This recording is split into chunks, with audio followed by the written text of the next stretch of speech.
కార్తీక పురాణం 20వ అధ్యాయము. పురంజయుడు దురాచారుడగుట.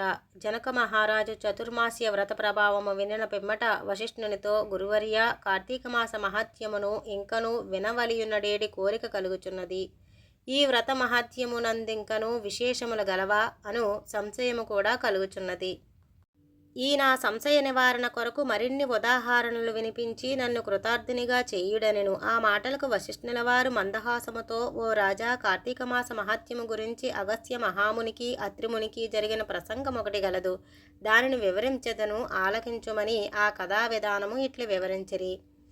పూర్వము ఒకప్పుడు అగస్త్య మహర్షి అత్రి మహర్షిని గాంచి, ఓ అత్రి మహాముని, నీవు విష్ణువు అంశయందు పుట్టినావు. కార్తీక మాస మహత్యమును నీకు ఆమూలాగ్రామము తెలియను, కావున దానిని నాకు వివరింపము అని కోరెను. అంత అత్రిమ మహాముని, కుంభసంభవ, నీవడిగిన ప్రశ్న వాసుదేవునికి ప్రీతికరమగుటచే నొత్తమమైనది. కార్తీక మాసముతో సమానమగు మాసము, వేదముతో సమానమగు శాస్త్రము, ఆరోగ్య సంపదకు సాటియగు సంపద లేదు. అటులనే శ్రీమన్నారాయణుని కంటే వేరు దేవుడు లేడు.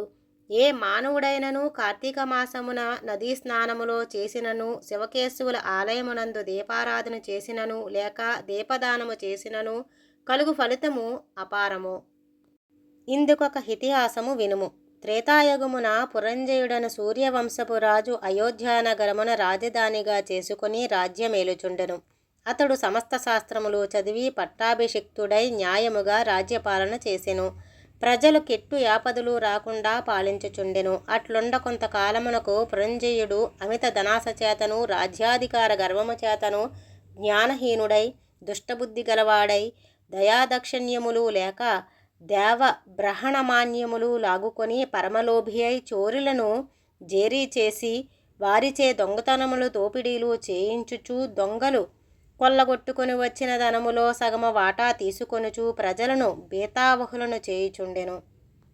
ఇటుల కొంతకాలము జరగగా అతని దౌష్ట్యములు నలుదిక్కులా వ్యాపించెను. ఈ వార్త కాంబోజ, కొంగణ, కళింగాది రాజుల చెవులబడినది. వారు తమలో తాము ఆలోచించుకొని కాంబోజరాజును నాయకునిగా చేసుకొని రథ, గజ, తురగ, పదాది సైన్య బలాన్వితులై రహస్య మార్గము వెంట వచ్చి అయోధ్యానగరమును ముట్టించి నలువైపులా శిబిరములు నిర్మించి నగరమును దిగ్బంధము చేసి యుద్ధమునకు సిద్ధపడిరి.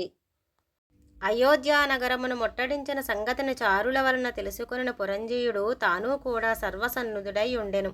అయినను మొదటి పక్షము వారిది కబలాన్వితులుగా నుండుటయు, తాను బలహీనుడుగా నుండుటయు విచారించి ఏమాత్రము భీతి చెందక శాస్త్ర సమన్వితమైన రథమెక్కి సైన్యాధిపతులను పురుగొల్పి చతురంగబల సమేతమైన సైన్యముతో యుద్ధ సన్నద్ధుడై వారిని ఎదుర్కొన్న బేరి మ్రోగించి సింహనాదము గావించుచు మేఘములు గర్జించునట్లు హుంకరించి శత్రు సైన్యములపై బడెను. ఇట్లు స్కాంద పురాణ అంతర్గత వశిష్ఠ ప్రోక్త కార్తీక మహత్యమందలి 20వ అధ్యాయము సమాప్తము. సర్వం శ్రీకృష్ణార్పణమస్తు. లోకా సమస్త సుఖినో భవంతు.